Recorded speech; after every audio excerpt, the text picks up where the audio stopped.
5 चुड़ैल बेटियां real horror story in Hindi. बहुत पुराने जमाने की बात है। एक गांव में महेश नाम का युवक अपनी पत्नी तथा अपने 5 बेटियों के साथ अपने घर में रहता था। महेश का एक बेटा भी था जो बाहर आकर पढ़ाई कर रहा था। महेश बहुत ही गरीब किस्म का इंसान था। उसके पास न तो अपना घर था न ही अपनी जमीन। दिन भर मजदूर की तरह काम ढूंढने के लिए शहर जाया करता था और जब शहर में काम मिलता था तो उसके बदले जो पैसे मिलते जब अपने खाने पीने की संभावना दवाघर का किराया देने के लिए लगा दिया करता था।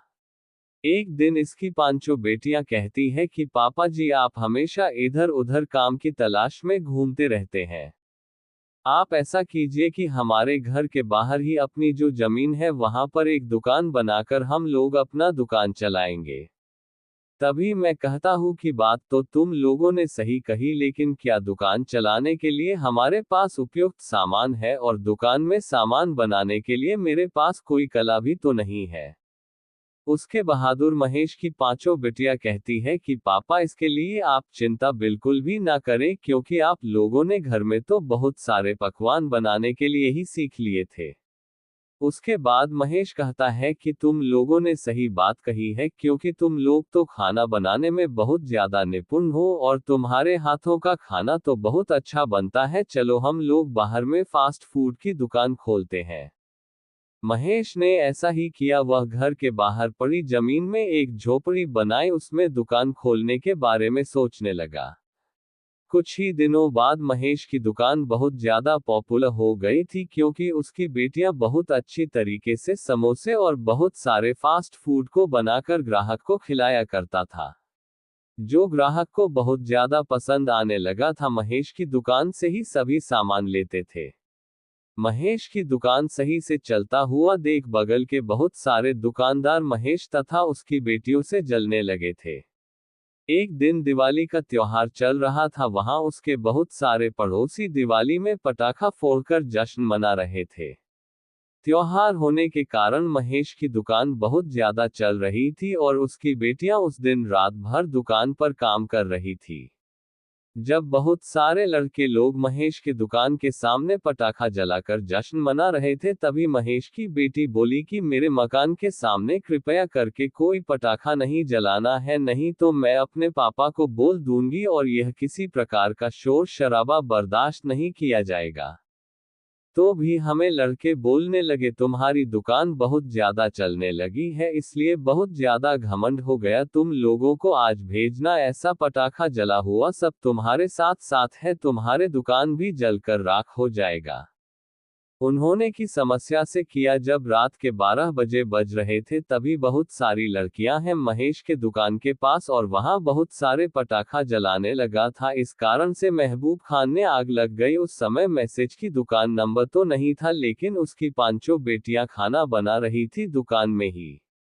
जैसे ही महेश के दुकान में आग लगी, दुकान बहुत ज्यादा जलने लगा था, क्योंकि दुकान के अंदर महेश की 5 बेटियां खाना बना रही थी। इस कारण से वह आग लगने के बारे में पता भी नहीं चल रहा था, इसलिए ज्यादा फिक्र लग रही थी। उसकी 5 बेटी जलकर मर गई।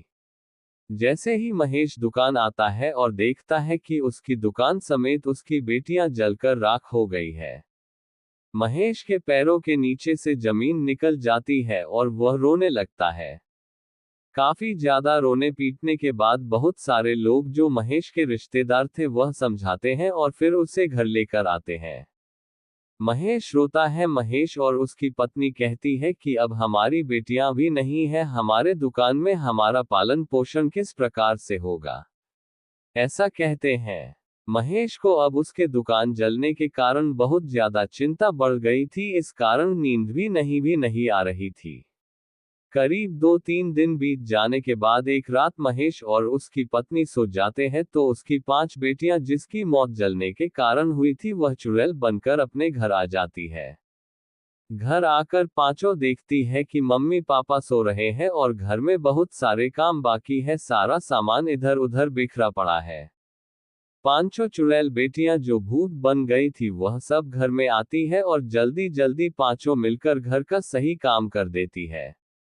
जैसे ही दूसरे दिन महेश की पत्नी उठती है और घर में देखती है कि घर पूरा चकाचक कर रहा है, सभी सामान एकदम सही जगह पर पहुंच गया है, उसे कुछ समझ में नहीं आता है घर में क्या हो रहा है। फिर पांचों बेटियां मिलकर दुकान के सारा सामान बनाती है और घर में ही छोड़ देती है। उसके बाद प्रत्येक दिन उसकी बेटी आती है और दुकान का सभी सामान बनाकर कर चली जाती थी रात भर में। धीरे धीरे महेश जोशी दुकानों का सही किया, फिर उसी में भेजने लगा था। ग्राहक अब समझ रहा था कि आप तो उसकी बेटियां नहीं है, हो सकता है जो बनाया उन्होंने समोसा और फास्ट फूड उसका स्वाद अलग हो जाएगा। तभी धीरे धीरे रमेश की दुकान में ग्राहक आना शुरू हो जाता है और देखता है कि जिस तरह से शुरुआत से पहले मिल रहा था, बाद में भी उसी तरह का स्वाद उसे खाने को मिल रहा है। सभी ग्राहक खुश हो जाता है और वह इसके दुकान अच्छी चलने लगती है। फिर वैसे ही महेश घर में सामान ला कर रख देता था, तो घर का सभी सामान बन चुका था। मैं तो कुछ समझ नहीं आ रहा था कि कौन उसके घर में आकर खाना बनाकर चला जाता है। उसको अभी तक भी पता नहीं था कि उसकी बेटियां चुड़ैल बनकर और भूत बनकर आती है और फिर घर का काम कर कर सुबह होते ही चली जाती है।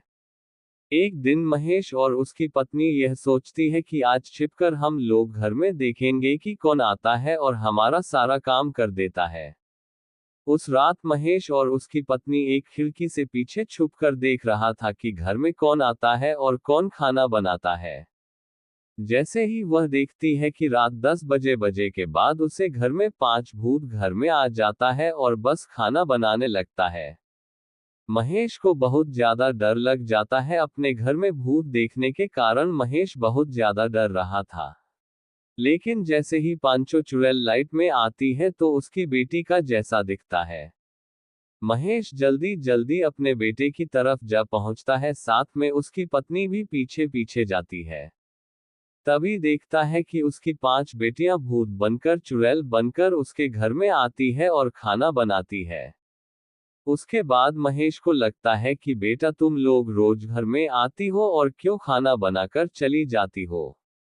तभी उसकी पांचों चुड़ैल बेटियां कहती है कि आप लोगों का दुख देखकर हम पांचों बहनों को मुक्ति नहीं मिली है, इसी कारण से हम लोग आपके काम में हाथ बढ़ाते हैं और जब तक आपके दुख दर्द खत्म नहीं हो जाते हैं मुझे मुक्ति नहीं मिलेगी।